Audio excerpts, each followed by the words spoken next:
Halo bro, balik lagi sama gue Koko Brewok. Di video kali ini gue akan bahas apakah stres bisa menyebabkan kebotakan dan kenapa stres bisa nyebabin yang namanya kebotakan. Oke, kita bahas soal stres. Sebenarnya kalau kita mau ulas lagi, penyebab kebotakan bukan cuma stres, ada banyak. Ada mulai dari genetik, ada mulai dari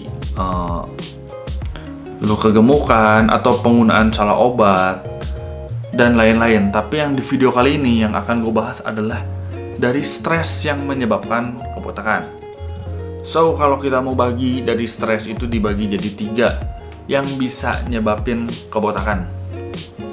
Oke, so sebelum gue bagi, kita langsung tonton dulu bumper video Koko Brewok. So, here we go.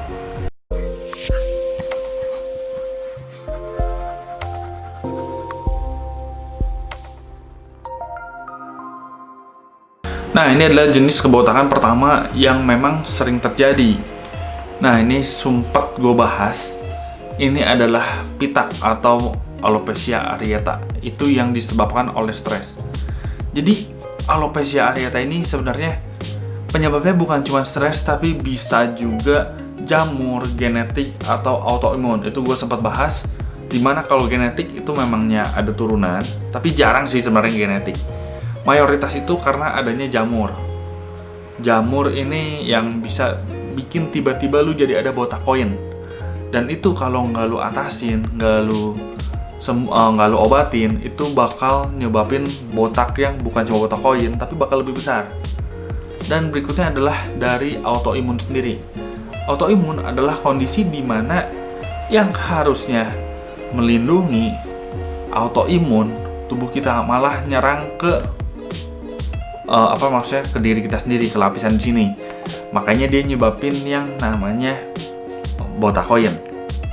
Tapi misalnya kalau memang lagi ada masalah gitu, kayak orang stres karena lagi ada masalah emosional, misalnya lu baru putus lah, atau ada tuntutan ekonomi, lu stres kerjaan segala macam. Nah, kalau itu terus-terusan, itu tetap bisa ngalamin yang namanya alopecia areata.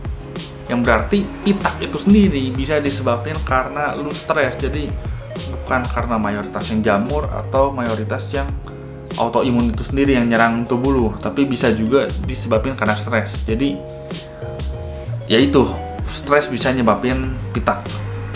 Nah, yang kedua adalah telogen effluvium. Itu kondisi di mana kerontokan yang lu alamin itu udah nggak wajar. Sebenarnya kerontokan sendiri masih bisa dibilang wajar, sekitar 50 sampai 100 helai per hari. Itu masih terbilang wajar. Tapi ketika kerontokan udah ngelebihin itu udah nggak wajar, karena ya kerontokan terlalu banyak, rambut yang tumbuh pun nggak sempat kasarnya. Lu kalau sehari rontok 100 dan tumbuh 150, itu nggak masalah karena dia akan tumbuh lagi dan pasti lebat lagi. Tapi ketika misalnya udah nggak wajar, sehari rontok 500 dan lu tumbuh 150, itu lama-lama pasti akan ngalamin kebotakan. Yang namanya telogen effluvium itu kondisi di mana lu ngalamin kerontokan yang udah jumlahnya nggak wajar. Jadi yang tadi gue bilang ketika lu kerontokan 50-100 wajar ya, ini lebih karena lu ngalamin stres. Jadi ada kondisi stres yang bikin dia rontok lebih dari batas wajarnya. Makanya lu jangan kebanyakan stres. Sebisa mungkin maintain kadar stres, karena stres juga bukan berdampak ke rambut aja, tapi bisa berdampak ke kesehatan yang lain juga. Yang terakhir adalah trichotillomania. Nah, namanya emang susah. Itu adalah kondisi di mana lu ngalamin stres dan lu bakal ngelakuin hal-hal yang negatif yang di luar kebiasaan. Jadi lu ngalamin yang namanya stres dan tiba-tiba kalau lu lihat banyak orang yang stres dan dia sering garuk-garuk rambut atau yang kayak narik-narik rambut, itu salah satu yang bikin lu cepet rontok.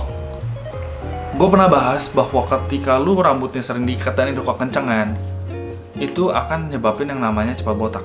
Gue sendiri ngalamin.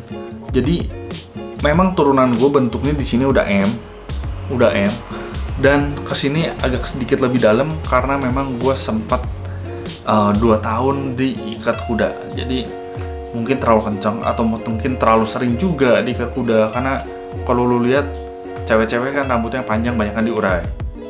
Tapi kalau laki lu lihat banyakan diikat. Makanya kenapa laki banyak yang mundur, banyak yang makin lama makin kebotakan. Itu karena diikat. Tapi itu lu ikat secara sadar. Itu yang namanya ketarik secara sadar karena memang lu ikat. Nah, tapi di stres ini lu ngalamin tahap dimana lu nggak sadar, tapi lu sering ngelakuin aktivitas yang mempengaruhi itu, karena lu sering narik rambut atau lu sering garuk-garuk karena memang lu lagi stres. Jadinya ya itu lu lakuin. Makanya kenapa lu harus maintain tipe stres, karena kadang lu nggak sadar, lu bingung aja, aduh gimana, lu mikir lalu lu garuk-garuk, itu bakal mempengaruhi ke tingkat kerontokan, bakal makin cepat rontok dan makin cepat botak.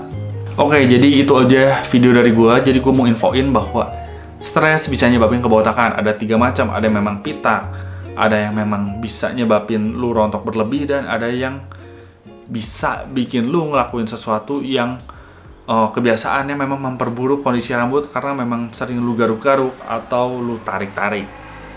Oke, videonya segini aja. Gua Koko Brewok pamit dulu.